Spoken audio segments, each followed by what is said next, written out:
What I've seen happen in my almost 40 years as a meteorologist is you've seen the interview on TV. It came out of nowhere. We had no warning. I'm not saying that still can't happen, but the state of meteorology and the science has made such tremendous progress. That statement is kind of been semi-retired in that we know when there's going to be supercell storms now that are going to produce tornadoes and large hail. Hello and welcome to the Solar Maverick Podcast, where solar meets entrepreneurship and experience. I'm your host, Benoy Thanjan, so let's get into it.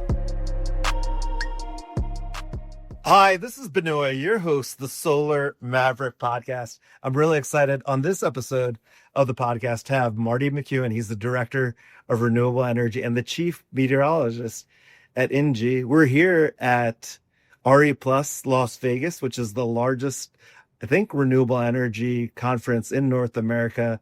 There's over 40,000 people. And I appreciate Marty making the time that, we've been talking actually a lot the past few months, right? About Correct. All the different climate issues and how that impacts the production for renewable energy projects. It was really interesting to talk about hail and extreme weather. Marty, welcome to the Solar Maverick Podcast. Thank you, Benoy. It's a pleasure to be here with you today. Looking forward to it. Yeah, thank you for making the time. I know it's like a very busy and packed few days. If our audience is not familiar, can you talk about what the company does and your role specifically? Absolutely. So Indji Systems provides the Indji Watch hazard monitoring system for renewable energy and utility industry. So the company is actually an Australian-born company. Perth, Australia is our headquarters. And a beautiful place to have headquarters, that's for sure. And our North American operations has been the growth area over, I'd say, the last 15 years. So we actually started in the utility industry, and some of those utility clients started growing in renewables, especially wind initially, and approached us about, can you help us with some of the challenges we deal with wind and solar? And Indji Watch became the go-to tool.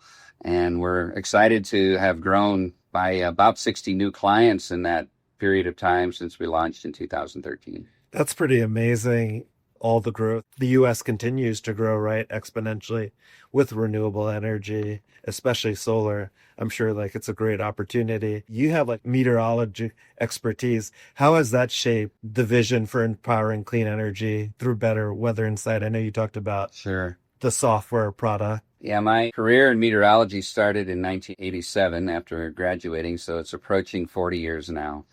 And for the first 10 years of my career, I forecasted the weather for a paycheck. So I was a true meteorologist, what's called a forecast or operational meteorologist. So I worked a forecast desk and generated forecasts for clients in many industries. And oftentimes when we were needed the most was when the weather was extreme, whether it be hurricanes or severe weather or a snowstorm or what have you. So my career involved radio, newspapers, a little bit of TV, and I came to understand more and more how extreme weather impacted businesses and what actions they may take or what tools they might use or might not use. And with Indji, I was doing some consulting at the time when they reached out to me and said, we're looking at going into renewable energy, the renewable energy market. Would you be interested in doing some consulting? And that kind of grew into a full-time role. And the first initial focus back in 2012, 2013 was the wind industry, because that's where there was tremendous growth happening. So that's where we kind of targeted our solution initially. And then solar, of course, not long after that really started to ramp up, and it's been the huge growth area for the last 5 years or pretty much. Yeah, just pacing everything, right? For sure. And my previous experience in consulting with businesses and understanding how extreme weather impacted that business, but also what maybe the businesses did not understand was available to them to help them address or the word mitigate those impacts. Definitely. And so when things like for solar, extreme hail, extreme high winds, even wildfires, when those started to become more serious threats to solar, and hail, of course, is the number one major threat. Definitely. That was a nice fit for me to help marry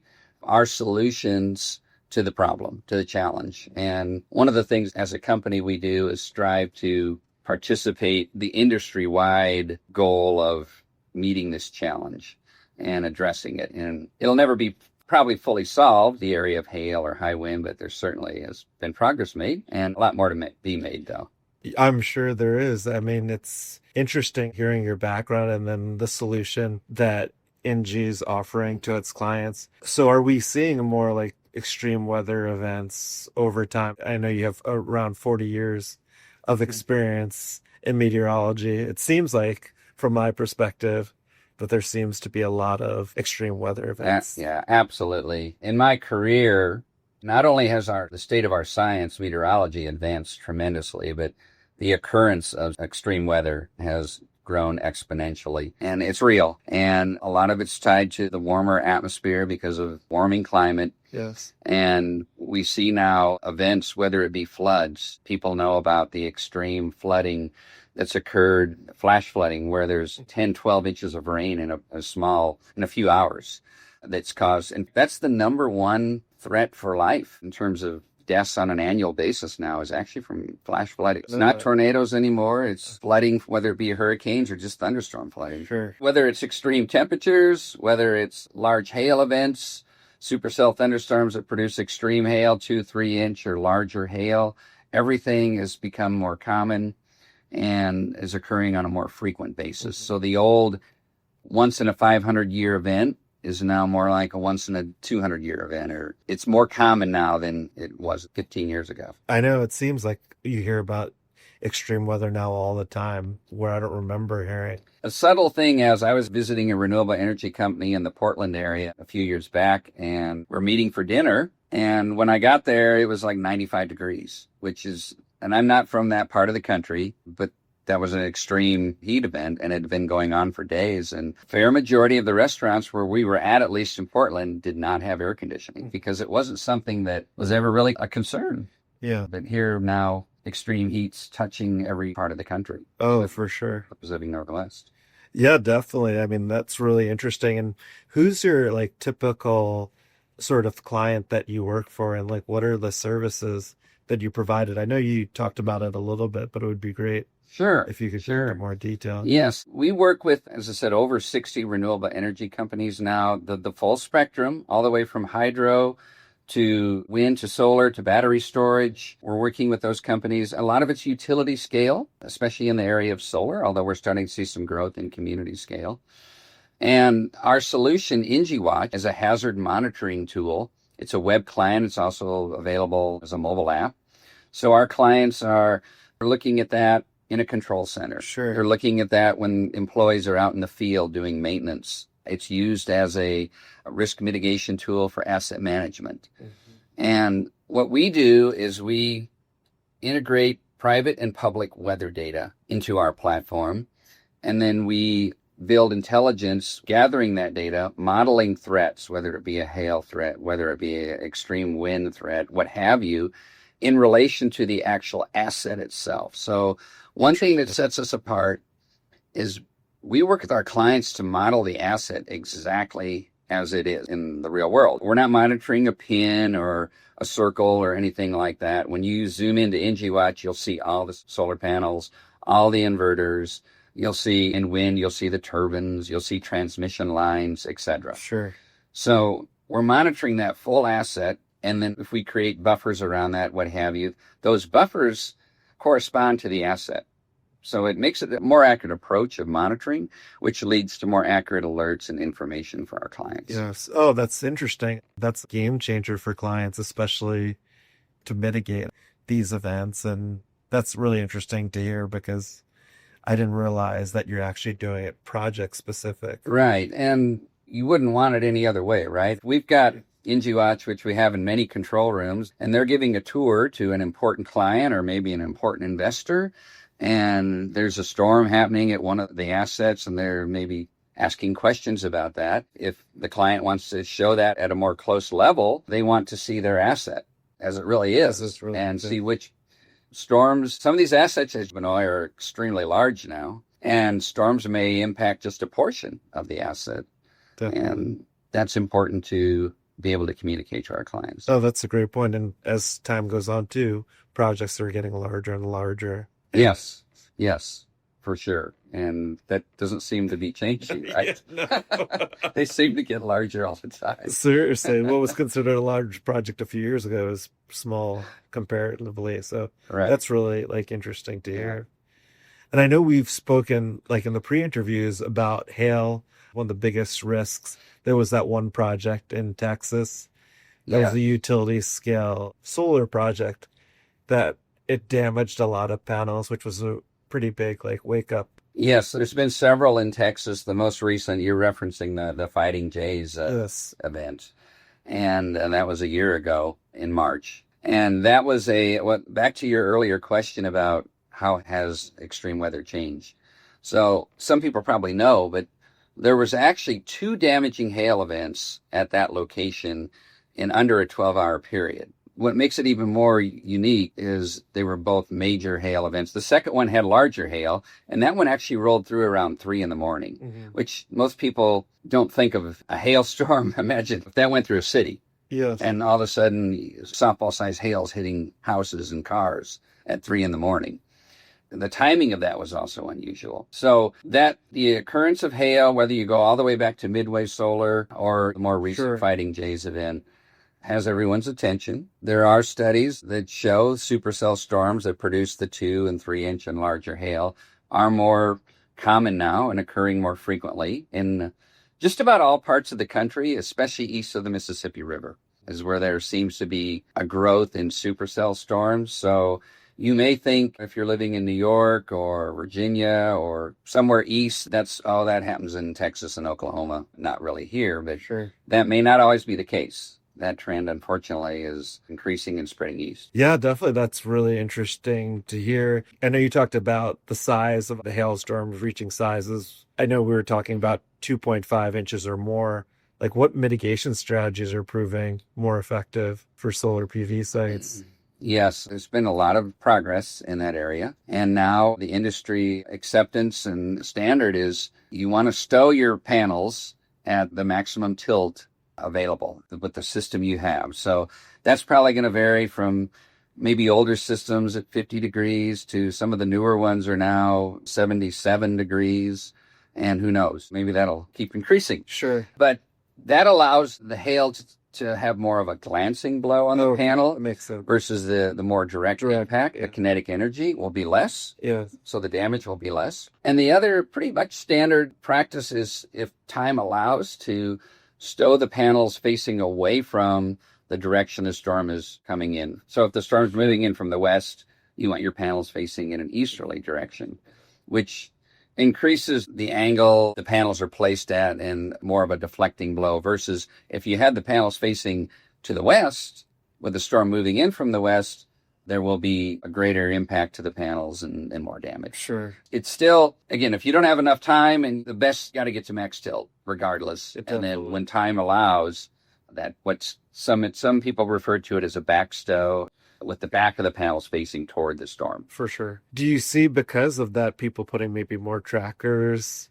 to mitigate that risk? Even now we're seeing more in colder climates. Instead, before it was just primarily in warm climates to take advantage of the sun on the south. I do. And here at RE Plus, I think every tracking company is here, and many of them are promoting their technology for stowing panels for hail or wind, but hail seems to be the hot topic. So yes, that is an important strategy, to be able to stow your panels. And more of those tracking companies are working with companies like ourselves, Indji Systems, to partner up to have that weather partner to provide the information needed to trigger that automatic stow. Sure. We work with tracking companies in that capacity for what is typically referred to as an automatic stow. Sure, that makes sense. And it's really important, and it's amazing to see in these colder climates. I know we were talking about community solar in upstate New York, that you're starting to see the tracking. Yes. And community scale. I think most owner-operators, at least in colder climates, know that they can be helpful for snow, too. Oh, that's right. That's a great point. You can place the panels prior to a snow event to shed snow so that you can return to full production quicker, especially if it's expected to be a heavy snow. Yes. And then I know we even have clients that will, if there's been 2 or 3 inches of snow and the panels were flat, they'll track them to shed the snow off, Sure. off the panels. Oh, that's true as So well. the ability to stow your panels for wind is, of course, a major need too. Yeah, And that definitely. wind occurs everywhere at high levels, right? Yes. From border to border. Yeah, for sure. That's really interesting. And with wind and then with snow and helping, because like the panels are covered in snow, it's not going to get the same capacity or Right. production Won't produce from the same amount of power. and especially if it starts freezing, if it's a fixed tilt. Yeah, then it could become a bigger issue if you get a little bit of melt, but not much. And it's for a short period of time, and then the temperature falls. Oh. Then you get the roof of a home. They're called snow dams. I don't know if you've ever heard that term. Where you can get, or ice dams is probably really the better term. The snow will melt on a roof of a home. I know we're kind of off the solar topic briefly, but it actually will create an ice dam on the right where everything kind of runs off the roof, kind of where the gutter is, and that can actually back up water and cause major damage to your home. Sure. So you will see, maybe you've seen this, there'll be videos of someone on TV and they're actually shoveling snow off their roof to prevent that. Oh, that makes sense. And I would imagine that could potentially occur with a solar farm as well, if all the conditions were right. Oh, for sure. And then also, I mean, I know there's some systems that they say that they have a robot who could clean the snow, but to get someone to come out there Right. clean. Especially with the size of, as we were talking earlier, some of these sites are huge, right? That would be a lot of cleaning. Oh, definitely. For sure. That's really interesting. And then I know Indji has the latest hail monitoring tools that include configurable hail stow zones, auto show integration, and it's interesting, and audible alarms so that you could unpack how these features enhance response time for operators. Can you talk about like how asset owners or O&M companies are using? Yeah, one of the terms that you'll hear now in the industry a fair amount, and insurers, of course, are kind of driving the industry as well, which is a good thing to take mitigative action. So you'll hear about a risk profile. Create your risk profile. So that's done several ways. One way is we allow our clients with Indji Watch to set the hailstone size that will trigger. That's one of the ingredients, I should say. It's a threshold that will be part of what triggers our hail alert. Whether that be, and the example I like to give is you may have assets spanning the spectrum over 10 years. So maybe some of your original assets have thin panel glass and the tracker is slow. And then you've got brand new sites that have robust, thicker glass and the fastest tracker you can have, and it'll tilt at 70 degrees for the stow angle. On those new sites, you might have a higher threshold, like 3/4 inch, 1 inch hailstone, and maybe slightly higher. Whereas some of the older technology might use a 1/2 inch because it's not able to mitigate the impact like your new tracking system can. So that's one way to do it. You mentioned the geofence is a term that's used. We call it our hail stow zone. So we also allow our clients to configure the size of that. It can go all the way to a 30-mile boundary geofence around the asset. And again, since we monitor the full asset, it's covering that, the full site. And that'll give you a very conservative risk profile. If you go at 30 miles, there's trade-offs. You're going to have more false positives, meaning it'll capture more activity, more events, and there'll be alerts issued for hail that maybe they don't come within 10, 15 miles of your site. Yeah, definitely. So you might stow in those scenarios. And then if you have a tighter hail stow zone or geofence, then you'll have fewer false positives. But again, that just all depends on what the owner's risk profile, what they want that, or the asset manager, whatever it may be. But it's about creating an intelligent hail alert that also allows the client to participate in that process. Definitely. To match it to their risk profile. With the risk profile of it, Do you work with your clients when they're looking for insurance to cover the solar project, or is that something? We can make some recommendations. We've met with many of the key insurers in the industry. I'm sure I would leave someone important out, so I won't start throwing out names. But at RE Plus here, I'll be meeting with a couple. And as I said a minute ago, the insurers are now, in many cases, requiring owner-operators to they want to see evidence of what is your hail mitigation plan. Sure. And that might be a whole nother podcast. It's more than business-grade weather solution is a critical part of that, but there's a lot more to that. involving coordination, communication, who are all the stakeholders, whether it's an asset manager or an owner operator, who's ever responsible that's going to pay the premiums. Yeah. They need to have a well-coordinated, vetted mitigation plan and team. But it's worth the effort, right? Definitely. These can be 3-figure damage, 6-figure damage in the millions, not the very thousands. figure. That's what I should have said from the beginning. In the millions. Yeah, definitely. I mean, it was interesting because I think there was challenges for one of the Texas projects from their insurance carrier to cover the damages because the panels had to be completely replaced. And I know a lot of large asset owners were concerned going forward. And then the impact to premiums based on these hailstorms in Texas. And I've heard that the premiums have gone up and what is it actually covering and whether you're significantly covered from these extreme weather conditions. It seems like it's like a newer sort of thing that people are really focused on what you're doing. It's emerging in the sense that progress is being made and now insurance premiums can be reduced if you prove a robust mitigation plan. For sure. Whether that be automated stow or even if it's manual stow, you can have success with both, but you've got to be coordinated and be able to prove what you've got a complete solution. For sure. That makes a lot of sense. Then you work directly with clients like Acciona, Fort Bend, I can't even pronounce, Solar Farm to gather user feedback. Like, what insights do you take away from these site visits for your clients? I like that question because in one of my roles in weather, I was a product manager in the past. And what that role taught me was you need to listen to your customers when you're building your solution out because it's their problem that they're trying to solve. For sure. And you want to help them the best way you can. So visiting like Fort Bend Solar or our product manager will travel over here from Australia in about a month and he's going to spend 2 or 3 weeks and listening to our clients and what's working and what they need and so on and so forth. Definitely. And it's helped us shape the product to the industry needs. And that's kind of been a driving force for how we've done it since day one. In fact, we have annual user group meetings, semi-annual. Sometimes we have executives come in and they hear straight from the field, which is incredibly valuable. So when I can, I try to get out and see customers face to face. And I love site visits. I learn a lot. I always learn a lot when I go to a solar farm and hear about concerns, things like we have to watch out for rattlesnakes. Oh, yes. Things like that. And they worry about a lot more than just hail. There's a lot of things. Very, very educational.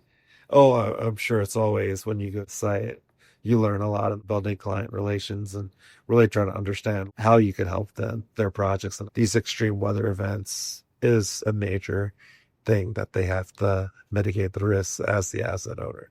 So that makes a lot of sense. Yeah. It's gratifying in my career. I've said 40 years, so I'm whatever in the later stages of my career, be able to see everything kind of come together, meteorology, the industry needs, the weather impacts this industry more than any other industry I've ever been involved in. It's driven by the weather, right? Yeah. The weather creates the industry. So to see solutions that we can develop and place in front of renewable energy companies that can help them be more successful is satisfying. Oh, yeah. Yeah. It's neat to see the whole thing come together. For sure. And that's like you have a long experience with meteorology and weather and then taking that to the renewable energy industry. I'm sure there's not many people who have like that expertise, especially over 40 years. And you've worked with a lot of different customers and a lot of types of projects.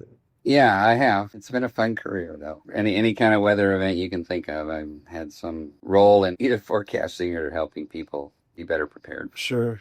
That makes sense. Yeah. Yeah. And then I thought it was really interesting, too, that your weather support was used during the College World Series games, and they applied your forecasting in high-stakes environments. How did these experiences translate into improved threat detection for solar assets? I'm very fortunate. So once a year, again, kind of a full circle moment to be able to support that. And one of the things that, especially I'd say in the last 10 years that I've learned is the importance of coordination and communication and early preparation. Yeah. So This event now is one of the showcase championship events for the NCAA and for the city of Omaha. And it's a big deal now. It's a major deal, and all the security that goes into it and all the planning that goes into it. So when there is a threat of extreme weather, and for those that, I think Omaha, Nebraska is like right in the heart of severe weather country. And so in June, when they hold the World Series, there can be a lot of severe weather and all kinds. And so it's very important for myself to identify those threats early, down to like things like timing and severity, so that can start getting communicated to all the stakeholders, because there'll be meetings many hours before the event even happens. Yes. Contingency planning things. And then an hour or two when the storms start first developing, even if they're 100 miles away, there may be a meeting. And then when the storm's within rain, even just rain, with 30 miles of the stadium, I have to report to a committee bunker room. I'm there until the threat's over. Yeah. But all of that, the success that we've had there is the prep and planning and the early communication of weather threats. So that kind of folds into your question about having those tools within Indji Watch. And with regards to hail, we've created a hail mitigation process / checklist that is kind of tailored to using Indji Watch and all the tools that are there to help you have that early awareness. That's part of the mitigation plan. You want the key stakeholders to know there's a threat of major hail at these 3 solar sites today. Who needs to know that? If there's a chain of people that need to know that, all the way to the O&M person in the field. Yeah. And that's great. I mean, that's so important, and communicating real time, right? Mm-hmm. To be ready for weather event or extreme weather event, and then taking the steps to mitigate. Yeah. What I've seen happen in my almost 40 years as a meteorologist is everyone's always heard the tornado. You've seen the interview on TV. It came out of nowhere. Yeah. We had no warning. I'm not saying that still can't happen, but the state of meteorology and the science has made such tremendous progress. That statement is kind of been semi-retired in that we know when there's going to be supercell storms now that are going to produce tornadoes and large hail. And we know that there's a team of meteorologists that's what they do. The Severe Storms Prediction Center, and that they live and breathe severe weather, and that's all they do. So they're the best. And they provide this early awareness, and those are important pieces of information for any business that can be impacted by extreme weather. So if this happens, what are we going to do? Do we have to implement our emergency plan? It doesn't mean you're going to execute it, because just because there's a threat doesn't mean it will happen. But if it does, you want to be ready to go, right? And it's not a surprise. We were ready for this. We knew it was coming. Yeah. That's what you want to happen. Oh, definitely. Oh, that's great to explain that, because I think people don't realize that with technology, a lot of these events can be forecasted. You never know until it happens, right? But at least you have the necessary precautions to handle the situation, as you said. I used to, as a young pre-meteorologist, dream about, wouldn't it be cool if I could just see radar at my house? Because in the 70s, when I was a pre-meteorologist, you had to watch your local news. There was no weather channel. There was no internet. Mm-hmm. And now, and all of us listening to this can grab their phone out of their pocket, and there's hundreds of weather apps, right? I mean, you can get your radar on your phone in a few seconds. So there's a lot more now that can help the businesses we deal with, you and I, be prepared. Yeah, definitely. Sure. That's interesting, because I know we've been talking about this, but what role, you're talking about this now, but what role in advancements in radar, data integration, AI, automation play in the next wave of weather risk mitigation for renewables? You've talked a little bit about it just now. The good news is it's only going to continue to improve the capabilities of identifying these threats and even earlier warning. I think in the area of, we've made great progress with tornado warnings when Doppler radar was introduced and has continued to be improved. And so back to my earlier comment about it came out of nowhere. Oftentimes, earliest indicator of tornado warnings was by the public. And now Doppler radar can see rotation within the storm before. And then to that point, it can see large hail in a storm. Oftentimes now, severe thunderstorm warnings for large hail are radar-based. They don't wait for someone to see hail hit their car. Oh, interesting. It's done that. So the area of AI, it's early days, but I do expect weather modeling to improve because of AI. Google has a model called DeepMind. It's pretty early days. I don't know a ton about that. It's using AI to improve weather forecast accuracy, and I think that is where AI will probably have the biggest impact, is in the area of modeling. Weather models are used to create weather forecasts. Definitely. And the accuracy of a weather forecast, a 3-day weather forecast now, back again, I'm dating myself, but in like the 80s was almost a flip of a coin, day 3. And now day 3 is, you can be quite confident, 80, 90%. Can we tell you it's going to rain at 2 p.m. 3 days from now? Not necessarily. Can we tell you it's likely going to rain? Sure. And a lot of that has to do with the improvement in weather modeling that's been made. That'll continue to grow and advance, and AI will be an important part of that. Yeah, that's really interesting. And I know like there's a lot of innovation. Can you talk about like maybe how solar farm, we kind of actually talked about this as well, like how talking about anticipating climate change or extreme weather, how will that change solar farm design and resiliency strategy? I know you talked about some solutions with racking and obviously preventing beforehand as the primary. I think it's pretty well known now where the major extreme hail threats are that are in terms of frequency, where they are most likely to happen. So I think more and more of the sites that are built in those high hail prone areas will have thicker panels. We'll have the robust tracking system that can go at a high tilt level. And then I know at RE Plus, there's a couple of companies, and maybe more than a couple, that are promoting that now, regardless of if it's a wind event or a hail event, whatever direction they stow at, it'll handle the wind. So if you're stowing, let's say the storm's moving in from the west and the storm's coming in and it's got 50 mile per hour winds and baseball size hail. 5 years ago or more, the concern was, well, it won't be able to handle those winds. They're 50 miles per hour. Yes. There'll be wind damage and maybe hail damage. And now some of the major trackers, manufacturers are saying, regardless of how we're stowed, it'll handle the wind. And of course, we're going to stow for large damaging hail over the wind because it could destroy the whole site. Whereas wind damage, typically, it's more of a leading edge damage, where the initial gusts hit the leading edge of the solar farm, and that's where the damage is more likely to be with wind. Where with hail, it can be the whole farm. Yeah. So that, I think, is one. And then wildfire mitigation is going to be, it's a growing concern in solar. And it's not so much the technology, but what you're seeing there is a lot more talk about vegetation management. Because what do you want to do? You want to get rid of the fuel, right? If a wildfire breaks out, you don't want all this fuel around that's going to let it rip through your solar farm. Yeah. So you've got to manage mowing. Fort Bend Solar, you brought it up earlier. Yeah. They use sheep. Oh, for the graze. Yeah. And I know there's companies here that got booths that do that. That is getting more attention as well, is what can I do for wildfires? Well, here's something you can do. Yeah. And then another concern for wildfires is your employees safe. They need to evacuate. They've got to have enough time because there may not be a lot of roads out, right? There may only be a few ways out of these solar sites. Yeah. So early awareness of the threat through warnings. One of the things we monitor is wildfires as well. Oh, interesting. Issue alerts for those. Yeah, so it's all pretty much extreme weather events. You're providing alerts as early as possible. Yes.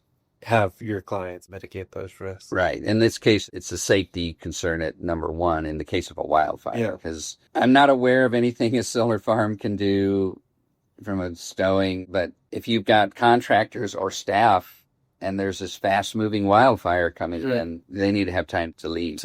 Yes. Right? And to evacuate, as you mentioned. Caught, somewhere. That makes a lot of sense. And you talked about this too again, but what are some of the accessible first steps for weatherproofing solar operations. I felt like you mentioned a lot of them already, but I don't know if they're... In the early stages, before this construction even begins, really having a business grade weather solution that, or at least identifying what that's going to be in the early stages so that when the construction begins, and maybe the EPC has a solution that'll be used during construction.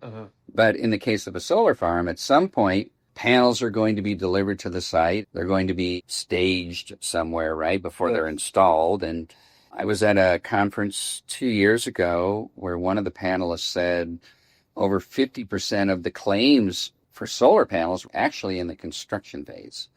And they were either damaged on the ground where they were staged, or they installed the panels and installed them flat. Oh, okay. Then a storm rolled through. Yes. And so I do know now, at least some of the clients I talk to in the construction phase, when they install panels, they install them already at a tilted angle. Oh, okay. So that if there is a storm, Yeah. they can mitigate that. Oh, because there's no power to the site, right? Yeah. So whatever they put them at, they're going to stay at. And that's and flat's the worst position you can want them in. Yeah. So steps like that early on can be very important. And the same goes for wind. Having them the panels stowed in an angle would help shedding wind as well. Yeah, definitely. I've learned so much. Is there anything that we haven't spoken about extreme weatherization and what your company is doing with the software at Indji from a functionality perspective that we didn't discuss? I think we've covered the bases well with extreme weather. We do a few things with earthquakes for utilities. That's been kind of just a small side request. Yes. I do think there's a lot going on now in the industry with weather technology, and I think potential partnerships where we integrate public and more private data probably than public, because we have already many of the public sources that are available. Sure. We'll just bring another layer of intelligence to what we do, and it'll make our clients able to make smarter decisions. So I think that's going to be important. I see that as an area that increase focus. Yeah, definitely. That's really interesting. This has been an amazing interview. I appreciate, Marty, you making the time today. My pleasure. And it's amazing to hear about your experience and like how the technology and Indji's platform is helping your customers or clients mitigate these extreme weather conditions. What's the best way for our audience to learn about you or Indji? Sure. Yeah, Benoy, they can reach out, of course, on the web. They can just type Indji Watch. Well, I better spell that I-N as in North, D as in David, J as in John, I. Indji Watch. That's the platform that provides all of our hazard monitoring and awareness. Myself, they can reach out to me via email, Marty, and I will also spell my last name, C-K, capital K-E-W as in Wisconsin, O-N as in North, McKewon, at Indji.net. Again, Indji spelled the way I just provided it a moment ago. And feel free to reach out to me there and be happy to talk with them about their potential needs in this area. Yeah, definitely. We'll have that on the notes of the podcast as well. Like, I've learned so much from this interview, and we've had a lot of conversations the past year, actually, or the past few months. Yeah, about it flies is right.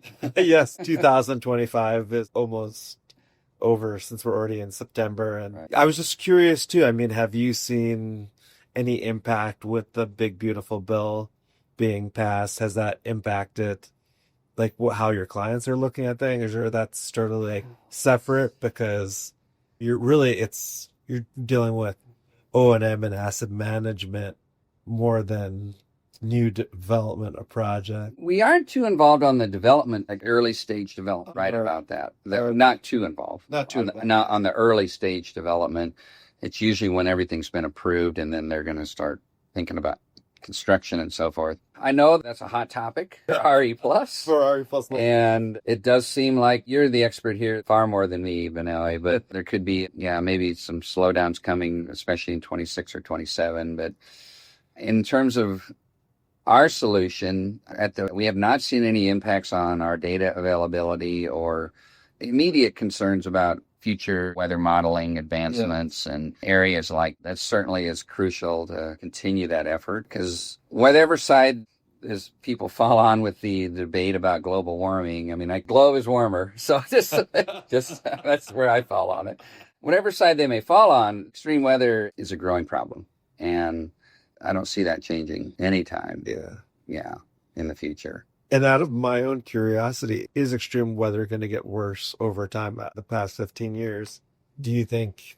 That is what we're seeing, certainly without question. Flooding is far worse than especially in terms of frequency. Yeah. Flash flooding and wildfires, as I think many people in the country now that maybe never thought about wildfires. Of course, out west did, but I think you and I were talking earlier before this podcast that places like New Jersey and Massachusetts, I think, had some pretty major wildfires last year, and they've occurred in the Midwest. That's a growing concern. And that's partly tied to extreme heat, what are called now flash droughts. And this gets more into climatology. I'm not a drought expert, but earlier in my career, it seemed like droughts would develop over time, like maybe over a year or more.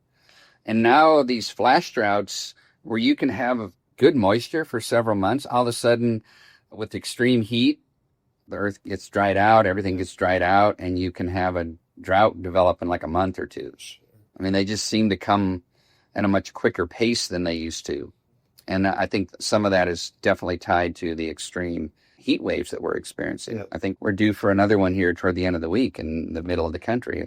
A lot of upper 90s for mid-September is kind of unusual. Yes, this has been a really educational interview. I really appreciate your time, Marty, and have all your information on the notes of the podcast. I appreciate you making time at RE Las Vegas. It's a pretty hectic few days. Yes, you and I will be busy. For sure.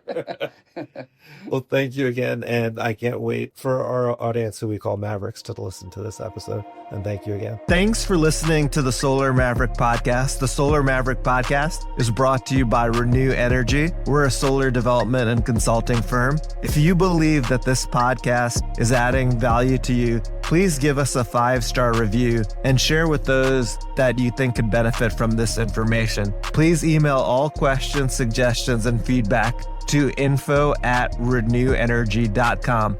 That's info@reneuenergy.com. The Solar Maverick Podcast is produced by Podcast Laundry and executive produced by Benoy Thanjan and Kevin Y. Brown.